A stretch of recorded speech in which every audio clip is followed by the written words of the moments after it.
Hello everyone, today in this video we will fight against the Atmas character of our world around us, and today we will discuss the topic that is very fashionable recently and discussed almost to the bone, but mainly it's discussed with respect to some ethnic groups with specific amount of pigment in the skin, but the other forms of slavery from antiquity through modern times, because officially the last countries that abandoned this institution, because slavery was a sort of social institution, where the countries in the Middle East, Gulf countries, it was in the 1960s, if I remember.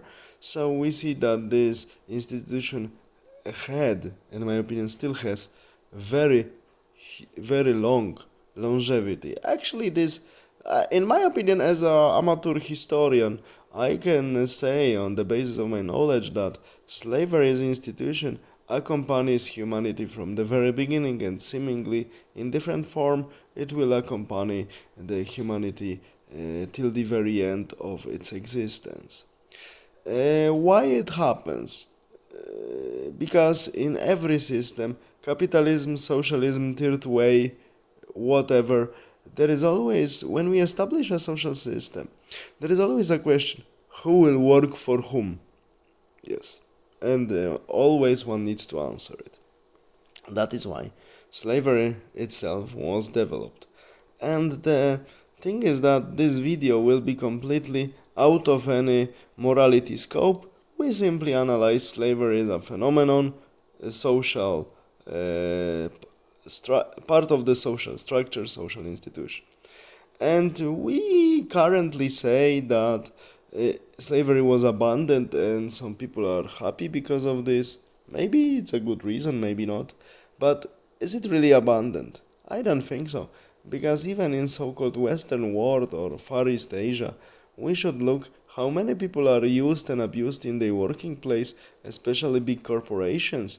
And if you compare the conditions of the person who is used and abused in corporations with many slaves, I'm not speaking here about the slaves in mines or building roads or doing other heavy jobs, but like house servants in antiquity or Middle Ages or in modern era somewhere in the Middle East.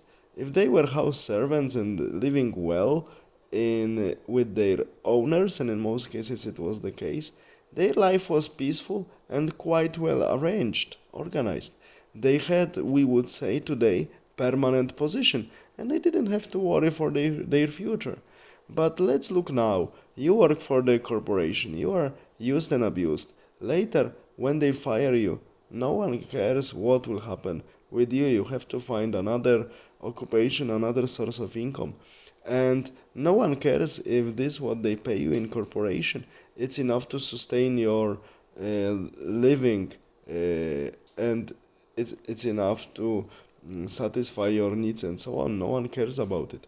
But if slaves, especially in houses, were treated bad by their owners, actually wiser owners didn't want to treat them bad, because a slave always had a very useful weapon against the very bad lord, a pillow, and the lords knew it. That is why there was always some equilibrium in the relation between slave and the owner. And we should see it like a social institution, like a form of job. And it was for sure, I'm not prizing it, but I'm analyzing cold facts. Permanent position, and the owner was responsible for the slaves. But here, in a corporation, when you're employed by a corporation, you are told to be responsible for yourself, even for the things very often you didn't do. No one cares if this what you get is enough for you to satisfy your needs, and no one cares what happens to you when you get fired from the job. So, if we analyze slavery, like if we analyze modern times, we should have a comprehensive picture from many points. We should look at the problem to really evaluate the past, evaluate the current times, and make a judgment of our times and past times. All the best. Have a nice day. Bye.